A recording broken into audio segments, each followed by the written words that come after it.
Time now for the voice of the land on the Big Play Network with your hosts, Kevin Arnold and Always Positive Jay. We're going to start off with the offense on this first segment. Mike, I don't even know where to begin here because I have not been able to pay attention with OSU football. What are the expectations this year? Well, it's national championship, am I right? Yeah, without a doubt. Without a doubt. Of course, that all is going to come back to C.J. Stroud, who I think he has to be the favorite just across the college football landscape to win the Heisman. So, with all this talent that OSU is recruiting, how long does Ryan Day have to win a national championship? I mean, like, no one's talking about this, but we understand that it's national championship or bust for this OSU team. And he's going to get NFL offers, and we also know he's got someone in the wings waiting. Now, when you say how much time, you're saying, like, the possibility that he would eventually end up on the hot seat and fired. So there's no, like, right answer, no real answer to that because at the end of the day, circumstances are going to dictate a lot of that. Mm-hmm. There was a lot that I feel was out of Ryan Day's hands last season that I think Kerry Coombs accepted the blame for, and rightfully so. That was a former defensive coordinator? That's right, yeah.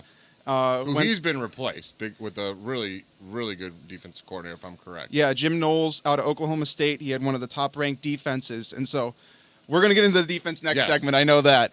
But, yeah, there's a lot to be excited about with that defense. Very young as well. But, I mean, hey, there's a lot of youth on this offensive side of the ball, too. A lot of these playmakers, offensive linemen, they've still got at least a couple years left of eligibility. There's potential for freshmen to make an impact. So, I mean, name a position. Where do you want to start? Like, with all the transition in the offensive line right now, what are some of the reasonable expectations for Dejuan Henderson right now? Okay. Well, first off, with the line, I think the biggest thing to watch is Paris Johnson making that change because he was naturally a tackle. You know, he's got that stature, the physicality. He was one of the best in Ohio high school football history at the position down in Cincy.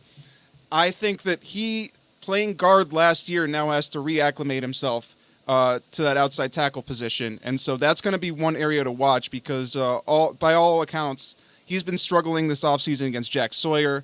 In the spring game, he had a little bit of a rough go of things.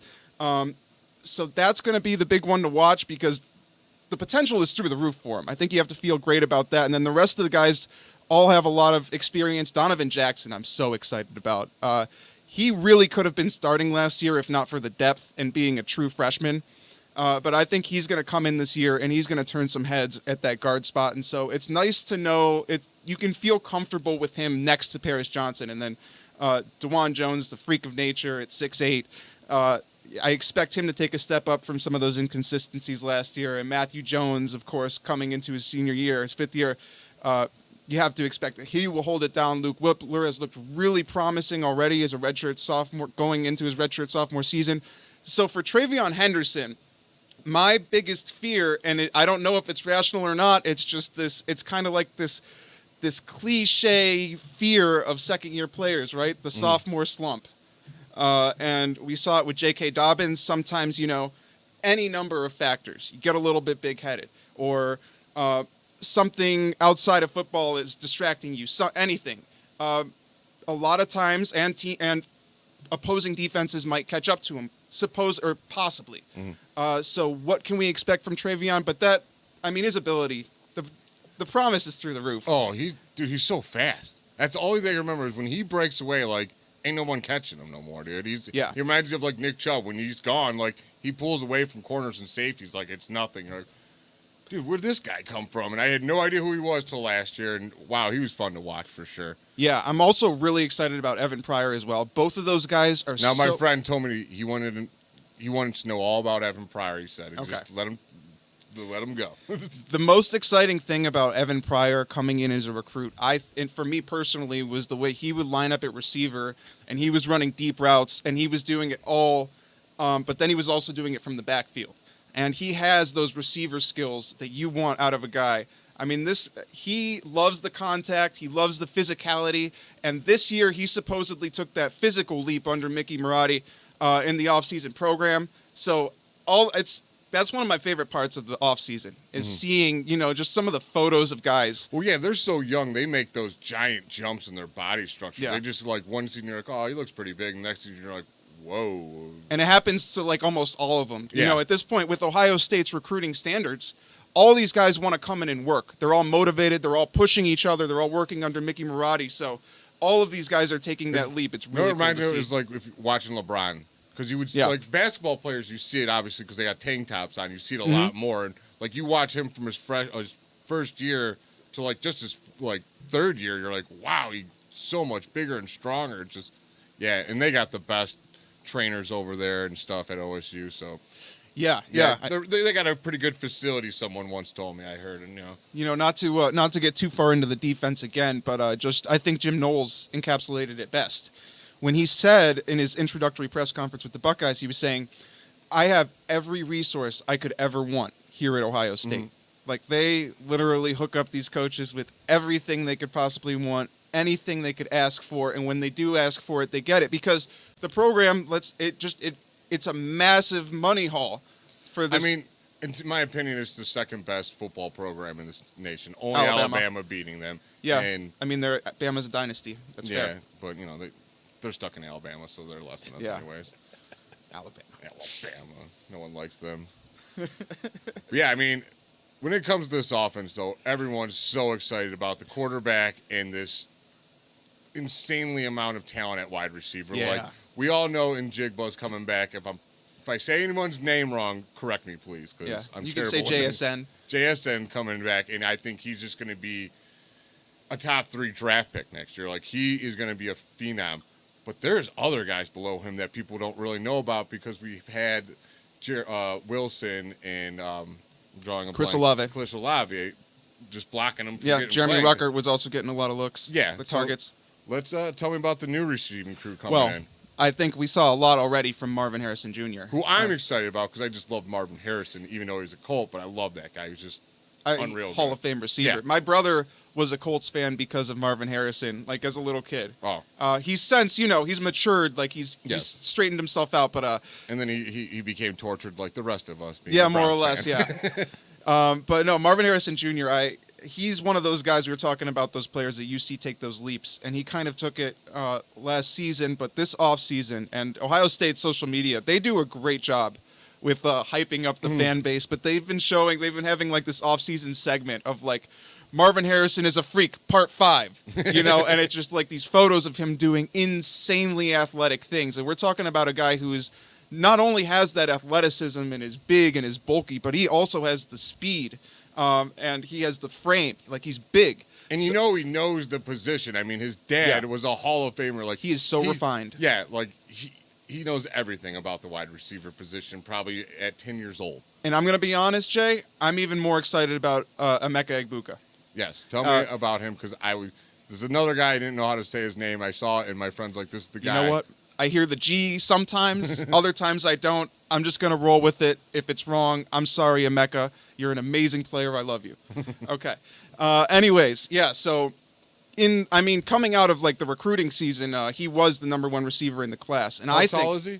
I want to say he's like 5'10". 5'10"? Yeah, so he's like is he more like a Antonio? Like, give me a comparison. What kind of style receiver you would say he is? I think you see a lot of OBJ-like moments. OBJ? But yeah, Early he is career, so OBJ. he's also extremely well-rounded. And I think, OBJ could get it done on all 3 levels of the field, but Emeka was just a highlight machine. And the thing that I always noticed about him, that was just like, I don't know how he did it, and maybe part of it was just him playing out of the slot, but he just has such a supreme knack for getting open. It's beautiful. He has the football IQ to find the space, and he always does. And anytime CJ looks for him, he capitalizes. And this is a major, major yak guy. He eats up those yards after the catch. So I'm a huge fan of him. He's a highlight machine. So he'll be filling probably Garrett Wilson's role, more or less. We'll see. I think they could use him in all different kinds of roles. I mean, these players are not identical by any means. I think Emeka is a much better athlete than Garrett Wilson in terms of like Garrett Wilson is very explosive, right? But I think like straight line speed, maybe even like lateral agility. I think that it seems like from watching Emeka, I feel like he has an edge. That's pretty impressive if you got an edge on Garrett Wilson. Like, yeah, He was pretty good here. He was Yeah. okay. Oh, Garrett Wilson was amazing, and I'm not saying he's a better receiver than Garrett Wilson. I'm just saying he might, in some aspects, be more athletically gifted. And when it comes to like this wide receiver group, I have to say the MVP might be Brian Hartline, who keeps getting these guys. Like, holy recruiting job by this dude. Like, Yeah. every day, it's like every other day, my buddy's like, "Oh, we got another wide receiver from this school. He's a 4-star from here and here." I'm like, dude, I love Brian Hartline. Like, growing up, watching him when he was playing with Gonzo, Ginn, and the Troy Smith era, San Antonio Holmes. Like, Oof. one of my favorite good. players was Brian Hartline, but he did the little things all the time. Like, you would see these huge runs, but you didn't realize it was set up because Brian Hartline came out of left field and just blocked the living crap out of some dude, and then Gonzalez is gone for 70. Like, he did all the things that no one noticed, but I noticed, and I've always appreciated him for it. And I was really happy when the Browns picked him up, when they got him. yeah, I was really happy when the Browns got him, and now that he's at OSU, I even love it more because he is just destroying the recruiting. Yeah. Ohio State, pay the man whatever he wants. Yes. Just give him everything. If you need to, we will start a GoFundMe for this, but I know you have the money, so don't ask me for it. No, yeah. To get back to the actual players as it pertains to Hartline, I think the one that could, at this point seems like the one potential blemish on his resume if things don't necessarily pan out to the way that we would hope is Julian Fleming, because he's coming in as the number 1 overall wide receiver. He apparently is another guy. Well, he's dealt with a lot of injuries. He's had to play with a shoulder issue. He kind of had to wear the same thing that Baker Mayfield wore. Imagine doing that as a receiver and going up for a pass. I got arthritis in my shoulder. I know what shoulder pain I'm not is saying all it about. was the same injury, but like he was wearing it. It's tricky with the brace. And he's had a lot of lingering issues. I believe a high ankle was another one, but coming in as a number 1 overall recruit, expectations are through the roof. And there are a lot of reports that would indicate that he's looked great this offseason. And sometimes when you hear that, it hits. And other times, those players don't. They kind of flop. So he's got a chance. Like, if he gets healthy, this kid's got a chance, more or less. He came in from a more of a run-first offense out of high school. So he was not necessarily refined to the extent of a Jackson Smith and Jigba. There was a lot for him to learn about Ryan Day's style of offense and opening things up and learning those more intricate routes. So even though his talent was immense, there was still a lot for him to pick up. And so now, his 3rd year coming in his junior season, I have high expectations. I know the competition is going to push him. I think Ohio State is going to try to get him a lot of targets. It just, we'll see if he capitalizes, man. It's a big question. Does, I mean, like, from Brian Hartline, obviously he's brought in so much. Like, no one's perfect. No one's going to hit every one of those. I mean, you brought in the number 1 overall recruit. Like any school in the country would have recruited him. So exactly. you can't really call that a massive It's miss. kinda like it's just like all these other teams saying, "I can't believe the Browns traded for Deshaun Watson." I'm like, dude, like, most of the league would have done the same thing. They just didn't get it done. a bunch of teams tried. Yeah, but now they're going to say that we were the bad guys for doing it. So yeah. So tight end. Now we have a new starter, correct? We do. Jeremy Ruckert is gone. Yeah, sadly. you're going to miss him. Yeah. So is this? Where did he get drafted? Oof, I want to say he went to the Jets. Okay, cool. Did he go Why with do Garrett I feel Wilson? like, I hope so, because I just didn't like. I'm like, please don't tell me the Steelers or the Ravens. I want to say him. day 2 Jets. All right. That's as long as he doesn't go in the division and he's. Yeah, I know, right? That would. That's the most annoying thing in the world to me is the Steelers taking my Buckeyes. Like Steelers and Ravens. Yeah, I can't stand it. If the Bengals do it, whatever, I deal with it, but just not those other two. I mean, Joe Burrow kind of bugged me. I was like, we're gonna pay for that. Yeah. Yeah. I don't want to talk about that. It kind of scares me that dude's in my division. Like, I truly believe he's going to become their best quarterback. I think he's going to oversee Patrick Mahomes. Yeah, you know what?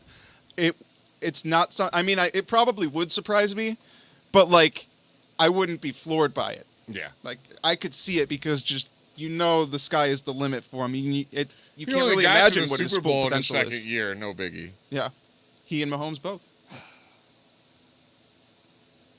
Anyways, back to our tight end for the OSU football team. Who is the new starter this year? Cade Stover, the former defensive end, the convert.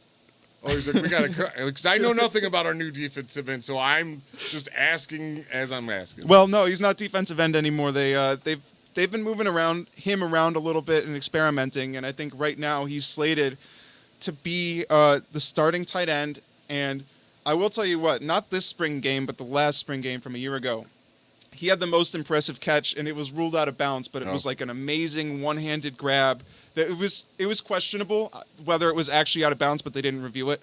And it was the most impressive grab of the day. So he does have some skills with his hands, and I'm curious to see what his route running is going to be because he still needed some refinement last year, but another year under his belt. And then Joe Royer, I'm kind of excited for because he was a really good receiving tight end as a recruit. He's flashed a lot in the spring games. So he's slated to be the second one, and Mitch Rossi more of the fullback role. But Guy Scott Jr., the former wide receiver converted to a tight end, he's another guy who I really hope to see take that leap. He was already like a big-bodied receiver, more on the slower side, like closer to 4.6 speed. So I really love that they converted him to tight end as well. I don't know if he's behind on the depth chart right now, but I think they're going to try to get him a lot of looks, especially when they want to open things up because he was an elite contested catcher. So do you think there's a chance any one of those three guys could emerge at the starter by the end of the year, like a consistent starter? I would say Cade Stover has the best chance of it, but also the most question marks. He has the most to prove, being a guy who, for most of his life, was primarily a defensive end. And, working under Ohio State, he's learning under the best. And when he first started making that transition was during COVID. So that's, It's not an easy transition. I know, like, when it comes to going to the NFL, they say quarterback's the hardest position your first couple years, followed by tight end, just because the physical nature of the position of it and learning the routes better. So, yeah, good luck to the kid. I hope he does awesome. If he's got hands like you're saying, that'd be great. Yeah. And if he's a defensive end, he's kind of mean, too. So I kind of would like to see him put a little truck stick on somebody. Yeah. I'll tell you the tight end I would really like to see take a leap this year is Guy Scott. Just because of his receiving skills, but he's got to step it up, obviously, moving from receiver, blocking from inline, blocking closer, bigger players. That's something that he had to work on a little bit. And so I'm wondering what kind of role he's going to have with the team and whether that aspect of his game has improved. But he's in great hands, and especially working with C.J. Stroud under center to bring it all home. I think that you have to trust that at least one of these tight ends is going to give you what you need out of the position. Well, we only got one position really left, the most important position, and he might be the best player in the league this year, C.J. Stroud. I see him taking a big jump from even last year, and last year he was phenomenal. And the big jump will be, I think, a much quicker start off. Like last year, I believe he was hurt in the beginning of the year. Yeah, CJ, and a lot of the fans on Twitter got on him, and we were like, "Oh, this is gonna." Dude. Yeah, like patience. I could not believe. I was outraged by that. Oh, I was getting so annoyed. So annoyed. Not the fact that fans do it in general, because any fan base, especially Ohio State, you're going to have that small pocket of fans, right? Mm-hmm. But the overwhelming amount of fans that were coming after CJ's neck after 2-3 games. Are you kidding me? Who was the kid that Ewers? That they all wanted? Oh my God! Start Quinn Ewers. Yeah, forget about Kyle Mccord. What did he do for us? Where's he at? He went to Texas. Yeah, you guys were right. Yeah. Next time you go to send a tweet, maybe think about it before you send it. Not to be too harsh on my own fan base, but it was a little despicable how harshly people were treating C.J. Stroud and not giving him a chance when he showed more than enough promise. Some of the throws that he made in that Oregon game, man. That's what I said. I didn't think he was, everyone's complaining. I'm like, he's not that bad, but he wasn't doing it consistently enough for them coming off a Justin Fields season in which he didn't throw a single pass. Exactly. It was like a lot of those guys, they get the fourth quarter or whatever to play every season. He didn't. So yeah, let's. But the problem is, it's that those people on Twitter are really, I think, a small majority of the fans. They're just the loudest. Yeah, absolutely. Because most people are like me and you. We don't get out on Twitter. All we do is read. Come on, and then we don't say anything. Yeah. But yeah, most people are just reading and not typing. It's the and players see this stuff too. It's hurtful. It really is. Even if they know they're lying. Me and the former host over here, Nick Padone, or not Nick Padone. Paulus would constantly go back and forth on booing your own team. And I'm like, I don't tell people I'm a fan, whatever. Me personally, I'll never boo my own team. I think it's pointless. I think it's counterproductive. Why would you bring them down? That's your team. If you're on my team, I root for your team. I treat you like you're on my team. I'm never going to, if you're on my softball team and you're not playing good, I'm not going to boo you. So why would my fans boo me? I'm going to try to pick you up. I like more positive. You're going to get positive. You know what I'm saying? You bring negative, you're going to get negative. Of course, yeah. You want to spread It drives positive me energy. nuts. Now, I will say I could put myself into an athlete's shoes, right? In a game where you're performing so poorly, you're getting your butts beat 40-0, and it's like, okay, we deserve these boos today. There are some of those in press conferences where you'll hear players and they're like, yeah, we deserved it today. And Boo them as a team. It's right. That's sure, another thing. If you're gonna boo them as a team. And the circumstances should absolutely warrant booing. Yes. But yeah, there is some, and certain fan bases are worse than others. Like I hear Philly is pretty bad with it, where it's just you boo your team after a bad play, and it's like you can totally come back from that. But so Stroud is probably going to be drafted next year. Hopefully first overall, because a Buckeyes fan. Top 3 most likely. First overall. Yeah. Putting it in the it depends what they need. Yeah. I mean, depends what number 1 needs. Good call. But who's the guy who's going to step up after him now? Who do you think is going to be the man? Well, I think you just have to assume it's going to be Kyle McCord, just as the second most seniority at the position. I will say that Devin Brown, the freshman, he showed out in that spring game. He showed a lot of promise, but then again, so did Kyle McCord 2 years ago. Styles? Like, there's I know nothing about these guys, so yeah. I was one a running, throwing kind of guy like a Justin Fields, or is the other one like a C.J. Stroud, more pocket? They're all more along the lines of C.J. Stroud, and frankly, I think that Ryan Day is comfortable with that. Mm-hmm. At the end of the day, you want the ball in the hands of your best runners. Yeah, and your quarterback. When you got receivers like us, having a mobile, having a Justin Fields is a luxury because that guy could throw like awesome, and he was phenomenal on the run. And the Bears are ruining him, but that's no story. Are. But yes, shame on you, Bears. Shame. Yeah. Shame. No, but I would say Devin Brown and Kyle McCord, both guys who previously had liked to air it out. Kyle McCord, by the way, alumni to the same high school as Kevin Stefanski, St. Joe's in Philly. Oh, nice. And Marvin Harrison Jr. So they were teammates, so he already has that rapport with him. And I think you see a lot of the receivers really love McCord. He's put in a lot of the extra work with these guys because all the receivers, top-notch talent, they're guys who are putting in the extra time as well. They need someone to work with them. CJ can only do it so much.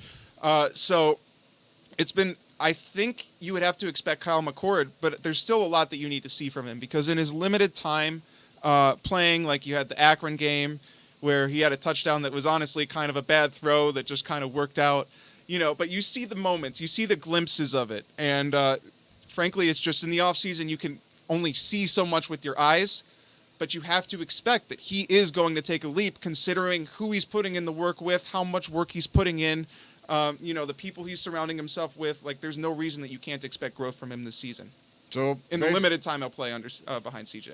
So all in all, you believe this offense is just going to be phenomenal this year, correct? Absolutely loaded. If it's not top 2, I think it's disappointment. Nice.